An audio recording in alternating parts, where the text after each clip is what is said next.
Okay, we're back with part two. Fraud by a lawyer, Winkler, I forget his first name.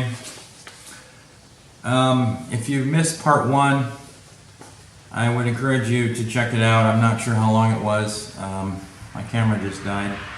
So we're back now with part two, and I'm going to pick up where I left off.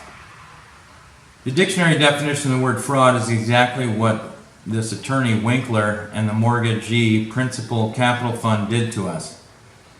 Winkler knew that he could not presume the property had been abandoned because Smith Bisner had rebutted the presumption 7 ways to Sunday on and before Thursday, April 15th, 2010, and had through midnight of Friday, April 16th, 2010, to make that rebuttal, to rebut that presumption of abandonment.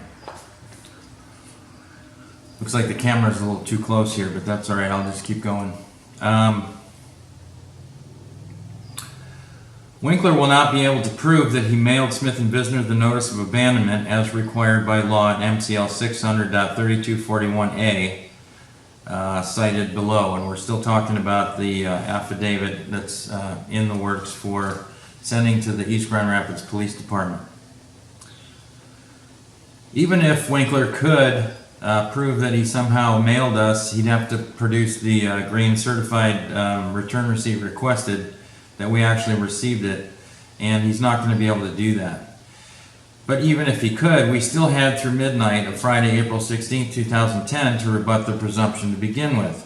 So we were still within that 15-day period.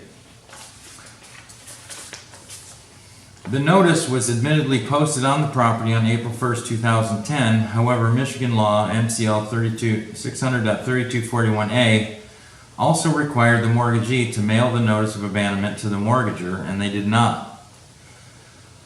The occupant of the home and our buyer, Stephen Hawthorne, noticed the posting on the front door and informed the mortgagor, Smith and Bisner, of the posting. Smith and Bisner never received the notice via U.S. mail as required by the same Michigan law. 2 East Grand Rapids police officers were dispatched to 1647 Franklin Street in East Grand Rapids, Michigan on April 15, 2010, and there's a police report, and they witnessed these events that included the production and use of the fraudulent deed and the self-help eviction of the mortgagor's buyer, Stephen Hawthorne. Not only did they steal our house, but they kicked out our buyer without an eviction. This is called a self-help eviction, which is a violation in Michigan. I forget the MCL right now, but I'm going to put that in here. So they took the home from us, which was being sold. We were waiting for the loan to close of our buyer, and they kicked the buyer out.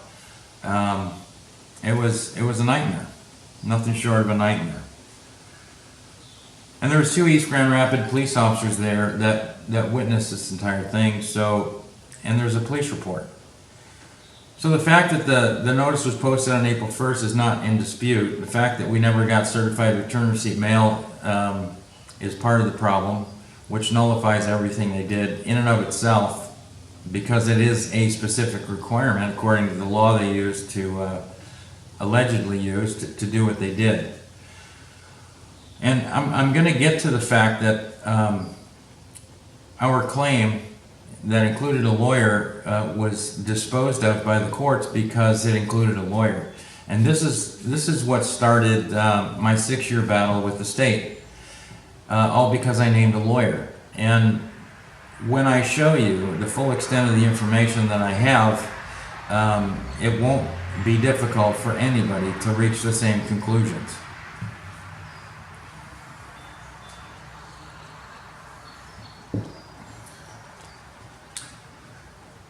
Keep in mind, this is going to the East Grand Rapids Police Department. I am here today seeking help of the East Grand Rapids Police Department, law enforcement, as Michigan laws have been violated for the financial gain of those committing the fraud against the mortgagors, Kathy Smith and Ted Bisner, that resulted in the theft of their home located at 1647 Franklin in East Grand Rapids, Michigan. The failure or refusal of the East Grand Rapids Police Department to conduct an investigation into these claims of fraud and present the findings to the Kent County prosecutor will be considered aiding and abetting misprision of felony, and the obstruction of justice by the East Grand Rapids Police Department. What we're trying to do is secure law enforcement involvement in this situation. And as recently discussed in my own trial for misdemeanors of trespassing on my own property and driving without insurance and registration and squatting on my own property, there's 4 charges. I had Undersheriff John Tellis on the stand as a witness, and I asked him if he swore an oath to the Constitution of the state of Michigan and to the Constitution of the United States. And 4 times he replied he swore an oath to uphold the laws of the state of Michigan. And I think this is the common denominator now with all law enforcement. They're refusing to acknowledge the fact that the Constitution is law. They're refusing to acknowledge the fact that laws that contradict the Constitution are null and void from the beginning. And they're starting to adamantly infer that their oath of office is to the laws of the state. Now, what I'm doing here is specifically pointing to the laws of the state of Michigan. MCL stands for Michigan Compiled Law. MCL Chapter 600 has everything to do with real estate, and 600.3241A in Michigan is the laws regarding abandonment. So this part 2 is going to be a little bit shorter. That basically concludes this 2-part series. And what we're going to do is we're going to put together a film crew. We're going to take an affidavit to the East Grand Rapids Police Department. We're going to serve it on them while we're video recording. And we're also going to serve Winkler.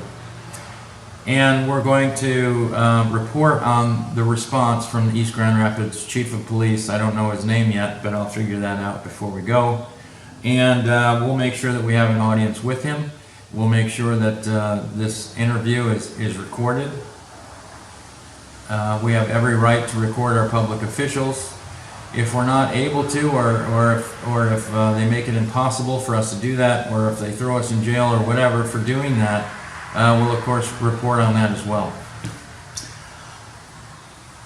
And again, the reason we're starting off from ground zero here is because prior to this incident in 2010, you know, I really had a lot of respect for state actors and for our police. And having been an employer since 1991, I had a particular problem with my employees that lacked respect for law enforcement.